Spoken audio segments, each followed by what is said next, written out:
ልደቴ ነበር የጠራዋቸውም እንዳለ ቸርች ሰዎች ናቸው ስቲል ይዘውኝ ሄዱ ምናምን አይኔን አስረው አይኔ ሲገለጽ ያው ክለም መሆኑ ምናምን ያስታውቃል ስቲል ልደቴ ላይ ፓስተር አሌክስም ነበር ልደቴን የጀመርኩት በጸሎት ነው በቃ እኔም ጠጣው ምናምን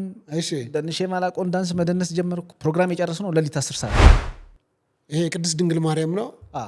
ከነ ልጇ በምን አወክሷ መሆኗን ምናልባት ሌላ ሴትስ ባረክ ክፍሌ ይባላል ሚክሲንግ እና ማስተሪንግ ባለሙያ ነው እንደ ኢትዮጵያ አበጋዝ እና እሱ በቃ ሌጀንዶች ከሚባሉት ውስጥ አንዶቹ ናቸው ሁለቱን ነው ልጠና የምትችለውም በሚክሲንግ እና በማስተሪንግ የሙዚቃ ጀርባ እነሱ ናቸው ሁለቱ እንደው ግን የቸርች ህይወትና የዓለም ህይወትን እስቲ እንዴት አገኘ የኔ ጓደኞች ብዙዎቹ ጴንጤዎች ናቸው ዘፋኝ ነው ማለት ነው ዘፈን ዓለም ውስጥም ሆነው ቤተክርስቲያን ውስጥ ጌታን እንፈራለን ብለው የሚያረጉት ሰዎች በላይ ብዙዎቹ በጣም ጌታን የሚፈሩ እንደው ካሳ በጣም የምወደው ማከብረው እኔ ቦስ ነው ማለት በቃ ቦስ የሆነ ሰው ነው ቅድስት ድንግል ማርያም ይሄንን አስደርግልኝ ነው የምትለው በራሷ ታረጋለች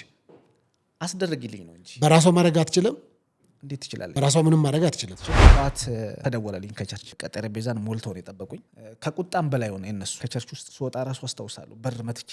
ወደ ቸርች ተመለስ አልመለስም ከዘፈንም ውጣ አልወጣም በዚህ በታለንተ እግዚአብሔርን አክብርበት አላከብርም ስንት ማርያም ነው ለምሳሌ ማርያም ራሱ ብዙ አይነት አለ ስንት ማርያም ማለት የተለያየ ነው ፎቶዎች አሉ የማርያምን አንደኛዋ ማርያም ናት አንደኛዋ ኪዳነ ምሕረት የኪዳነ ምሕረት ስዕል ምን አይነት ነው ብዙ ጊዜ ካያት የኪዳነ ምሕረት ስዕል ሰማያዊ ለብሳ በነጭ ቀሚስ ቆማ እንደዚህ ጎንበስ ብላ ያለችው አይ ቲንክ ኪዳነ ምሕረት ናት ማርያምን ደግሞ በብዙ ትለያታለህ ብዙ ጊዜ የማርያምን ስዕል የምታየው ኢየሱስን ይዛ የመልኳም ሁኔታ ምናምን የማርያም መልክም ትንሽ ቆንጆ ነው ከኪዳነ